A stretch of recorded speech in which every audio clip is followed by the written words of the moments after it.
Praise the lord. దేవుని పరిశుద్ధ నామానికి మహిమ ఘనత ప్రభావములు కలుగునుగాక. ప్రియులారా, కొద్ది సమయం దేవుని యొక్క వాక్యాన్ని ధ్యానించేద్దాం. చూడండి, సామెతల గ్రంథము 15వ అధ్యాయము 22వ వచనం. సామెతల గ్రంథము 15వ అధ్యాయము 22వ వచనం. ఆలోచన చెప్పువారు లేని చోట ఉద్దేశములు వ్యర్థమగును. ఆలోచన చెప్పువారు బహుమంది ఉన్న ఎడల ఉద్దేశములు దృఢపడును. దేవునికే మహిమ కలుగును గాక. ప్రియులరా, ఈ యొక్క వాక్య భాగాన్ని కనుక మనం కొంచెం జాగ్రత్తగా ఆలోచన చేస్తే, ఆలోచన చెప్పువారు అంటే సలహా ఇచ్చేవారు. ఇంగ్లీష్లో అయితే బాగుంటుంది, కౌన్సిలర్స్, లేకపోతే అడ్వైజర్స్, లేకపోతే మెంటర్స్. అంటే ఇటువంటి వారు ప్రతి ఒక్క వ్యక్తి జీవితంలో ఉన్నప్పుడు, లేకపోతే ప్రతి ఒక్క వ్యక్తి వెనుక ఉన్నప్పుడు వారు చేస్తున్నటువంటి పని తప్పకుండా విజయం సాధిస్తుందని చెప్పేసి వాక్యం తెలియజేస్తుంది. అదే రెండో భాగంలో రాయబడింది, ఆలోచన చెప్పువారు బహుమంది ఉన్న ఎడల ఉద్దేశములంట దృఢపడును. దేవునికి మహిమ కలుగును గాక. మన జీవితంలో లేకపోతే నీ జీవితంలో కూడా నీకు ఆలోచన చెప్పువారు ఉన్నట్లయితే, నువ్వు చేసే పనిలో, నువ్వు ఏదైతే వృత్తిలో ఉన్నావో ఆ యొక్క వృత్తిలో నిన్ను మంచి జ్ఞానముతో నడిపించేవారు, లేకపోతే నువ్వు చేస్తున్న పనికి వారి యొక్క అనుభవాన్ని జోడించేవారు నీకు గనక ఉన్నట్లయితే, నువ్వు తప్పకుండా విజయం సాధిస్తావని వాక్యము తెలియచేస్తుంది. మీరు చూడండి, ఇప్పుడు ఐపీఎల్ సీజన్ కాబట్టి ఆ యొక్క ఐపీఎల్ క్రికెట్కి సంబంధించినటువంటి ఆ యొక్క టోర్నమెంట్ కనుక మనం చూస్తే, ప్రతి టీంకి ఇండివిజువల్ కోచెస్ ఉంటారు. బ్యాటింగ్ ఆడే వాళ్ళకి బ్యాటింగ్ కోచ్ ఉంటాడు, బౌలింగ్ చేసే వాళ్ళకి బౌలింగ్ కోచ్ ఉంటాడు, ఫీల్డింగ్ కోచ్ వాళ్ళకి అడ్వైజెస్ ఇస్తూ ఉంటాడు.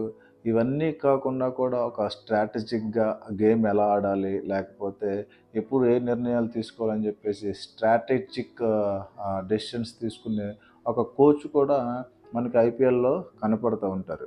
వీళ్ళందరినీ చూసినట్లయితే ప్రియులరా, మనకి ఏం కనపడుతుందంటే, వాళ్ళందరూ ఫార్మర్ ప్లేయర్స్. అంటే వారి దేశానికో లేకపోతే వారి యొక్క స్టేట్కో ఒక 10, 15, 20 సంవత్సరాలు వారు గేమ్ ఆడి ఆ యొక్క గేమ్ ద్వారా వచ్చినటువంటి అనుభవాల్ని ఇప్పుడు ఆడుతున్నటువంటి యొక్క యంగ్ ప్లేయర్స్కి, లేకపోతే టీంలో ఉన్నటువంటి యొక్క మెంబర్స్కి వారు షేర్ చేసుకోవడం ద్వారా ఆ యొక్క విషయాలు నేర్చుకుని వారి యొక్క గేమ్లో, వారి యొక్క ఆటలు వారు ఇంప్లిమెంట్ చేసి మంచిగా పర్ఫామ్ చేయడానికి ఎక్కువ అవకాశం ఉంటుంది. సో దీన్ని అంతటినీ మనం ఏమని పిలవచ్చు అంటే, వారంతా ఆలోచన చెప్పేవారు ఆ యొక్క ఆటకు సంబంధించి. ఈ దినాన ఈ మాటలు వింటున్న ప్రియ సహోదరి సహోదరుడు, నీకు నాకు కూడా ఒక మెంటర్ కావాలి, ఒక అడ్వైజర్ కావాలి, ఒక కౌన్సిలర్ కావాలి. ఆ యొక్క కౌన్సిలర్, అడ్వైజర్ లేకపోతే మెంటర్ ఎవరై ఉండాలంటే, మొట్టమొదట మన యొక్క దేవాతి దేవుడై ఉండాలి. నిన్ను నన్ను రక్షించుకున్న, నీ కొరకు నా కొరకు ప్రాణం పెట్టినటువంటి ఆ యొక్క దేవుడై ఉండాలి. ఆ యొక్క దేవుడు ఏ విధంగా మనకి నడిపిస్తాడు అని అంటే, వాక్యం ద్వారా ఆయన ఖచ్చితంగా మనల్ని నడిపిస్తాడు. వాక్యం ద్వారా మనతో మాట్లాడతాడు. వాక్యం ద్వారా మనల్ని ఏ విధంగా ముందుకెళ్లాలో మంచి నిర్ణయాలు తీసుకోవడానికి సహాయం చేస్తాడు. ఇంకా కూడా మనకి మన యొక్క జీవితానికి సంబంధించినటువంటి ఈ యొక్క లోకంలో కూడా, లేకపోతే మన యొక్క ఫ్రెండ్ సర్కిల్లోనో, లేకపోతే మన యొక్క కుటుంబ సభ్యుల్లోనో ఎవరో ఒకరిని మనము మన యొక్క భవిష్యత్తుకు సంబంధించిన నిర్ణయాలు తీసుకునేటప్పుడు వారి యొక్క సలహాని తప్పకుండా తీసుకునేవారిగా ఉండాలి. మీరు చూడండి, బైబిల్ గ్రంథంలో మీకు ఒక వ్యక్తిని చూపించాలని ఆశపడుతున్నాను. రాజుల మొదటి గ్రంథము 12వ అధ్యాయంలో అక్కడ రెహాబాము అనేటువంటి వ్యక్తి కనపడతాడు. ఈ యొక్క రెహాబాము ఎవరు అని అంటే, సొలొమోను యొక్క కుమారుడు. సొలొమోను చనిపోయిన తర్వాత రెహాబాము ఆ యొక్క రాజ్యానికి రాజు అవుతాడు. రాజు అయినప్పుడు ప్రజలు, అక్కడ ఉన్నటువంటి నాయకులు ఏం చేస్తారంటే, అయా నీ తండ్రి అనగా సొలొమోను మా మీద విపరీతమైన భారం పెట్టి ఉన్నాడు, మా మీద ఎక్కువ భారం పెట్టి ఎక్కువ పని చేయడానికి, లేకపోతే శిక్షలు వేయడానికి ఆయన మా మీద బలమైన కాడిని మోపాడు. నీకు ఇష్టమైతే దానిని మా మీద నుంచి తగ్గిస్తే మేము నీకు అనుకూలంగా ఉంటామని కొంతమంది ప్రజలు వచ్చి వారి యొక్క ఆలోచనను ఈ యొక్క రెహాబాము ముందు పెట్టినప్పుడు, రెహాబాము వెంటనే తన యొక్క తండ్రి కాలంలో ఉన్నటువంటి పెద్దలు, ఆలోచన చెప్పువారు ఎవరైతే ఉన్నారో వారందరిని తీసుకొస్తే, ఇదిగో ప్రజలు చెప్పినటువంటి ఆ యొక్క ఆలోచన మంచిది, మీ తండ్రి వారిని బహుగా కష్టపెట్టి ఉన్నాడు, నువ్వు అలా చేయకుండా ఉంటే ప్రజలు నీకు అనుకూలంగా ఉంటారని చెప్పేసి, తన తండ్రి కాలంలో ఉన్నటువంటి ఆ యొక్క ఎక్స్పీరియన్స్డ్ సలహాదారులు ఎవరైతే ఉన్నారో వారు ఆ సలహా ఇచ్చినట్లుగా మనకి వాక్యంలో కనపడుతుంది. అయితే ఈ యొక్క రెహబాము అది విన్నాడా? వినలేదు. ఏం జరిగిందో చూద్దాం. అక్కడ 12వ అధ్యాయము 8వ వచనంలో ఈ విధంగా రాయబడి ఉంటుంది. అయితే అతడు పెద్దలు తనతో చెప్పిన ఆలోచనను నిర్లక్ష్యపెట్టి తనతో కూడా పెరిగిన యవ్వనులను పిలిచి ఆలోచన అడిగి వారికి ఇలాగ ప్రశ్న వేశాను. మా మీద నీ తండ్రి ఉంచిన కాడిని చులకన చేయడని నాతో చెప్పుకొనిన ఈ జనులకు ప్రత్యుత్తరం ఇచ్చుటకు ఏ ఆలోచన మీరు చెప్పుదురు? చూడండి, ఇక్కడ సీనియర్స్, అనుభవం ఉన్నటువంటి సలహాదారులు చెప్పిన ఆలోచన కాదని తనతో సమకాలీకులైనటువంటి తన యొక్క ఫ్రెండ్స్ సలహాని ఇతను అడుగుతున్నాడు. ఏమని అడుగుతున్నాడు? అప్పుడు అతనితో కూడా ఎదిగిన ఆ యవనస్తులు ఈ ఆలోచన చెప్పారు. నీ తండ్రి మా కాడిని బరువైనదిగా చేసిన గాని నీవు దానిని చులకనగా చేయవాలని నీతో చెప్పుకొనిన ఈ జనులకు ఇలాగూ ఆజ్ఞయము. నా తండ్రి నడుము కంటే నా చిటికెన వ్రేలు పెద్దదిగా ఉండును. నా తండ్రి మీ మీద బరువైన కాడిని పెట్టెను సరే, నేను ఆ కాడిని ఇంకా బరువుగా చేయుదును. నా తండ్రి చబుకులతో మిమ్మును శిక్షించెను సరే, నేను కొరడాలతో మిమ్మును శిక్షించును. ఎంత దుర్మార్గమైనటువంటి సలహా ఇచ్చారో చూడండి.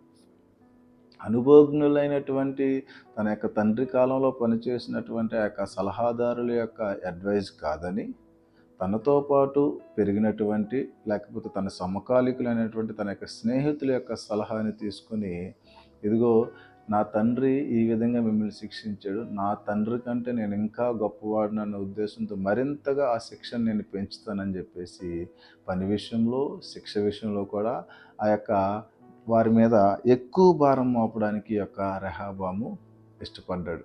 అలా మోపడం ద్వారా ఏం జరిగిందంటే ప్రియులారా, ప్రజలు తిరగబడ్డారు, ప్రజలు ఎదురు తిరిగారు.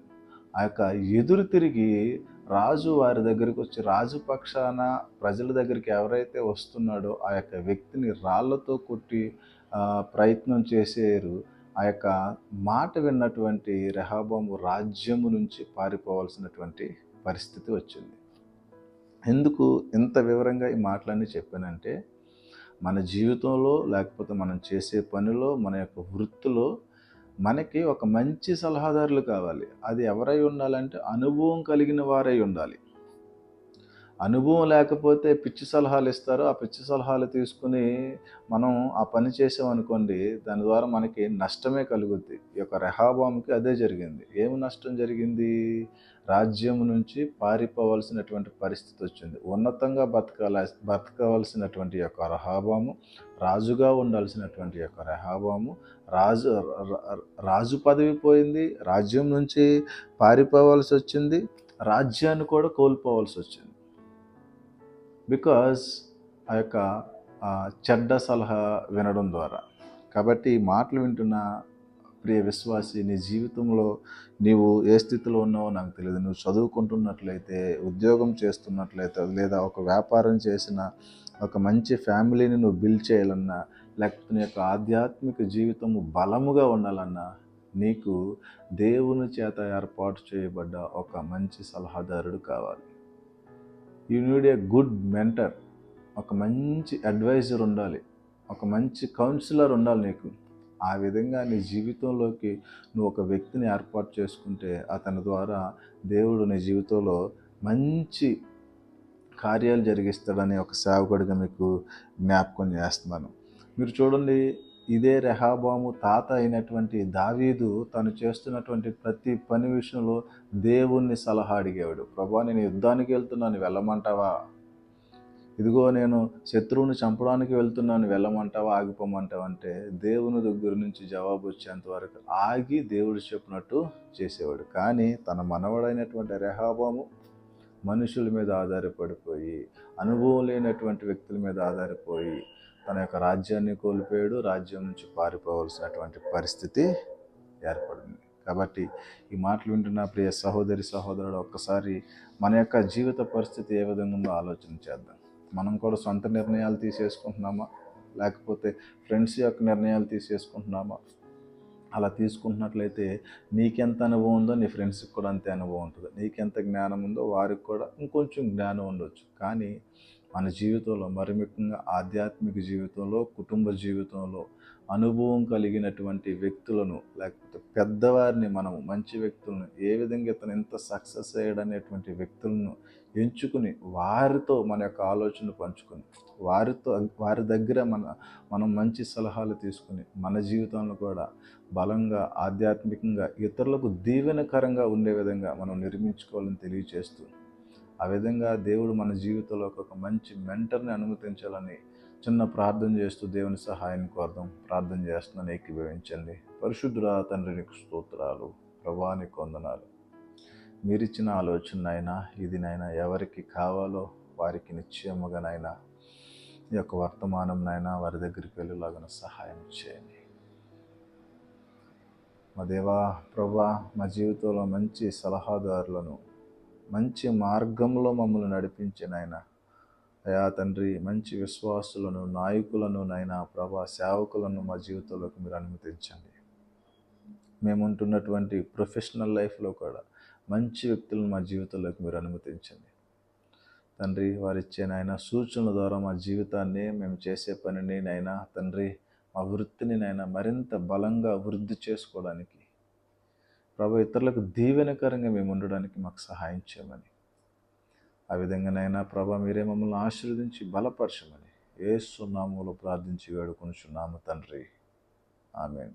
మంచిది. దేవుని కృప, ఆయన సన్నిధి దినమంతా మనకు తోడైండి నడిపించి బలపరచునుగాక. ఆమేన్.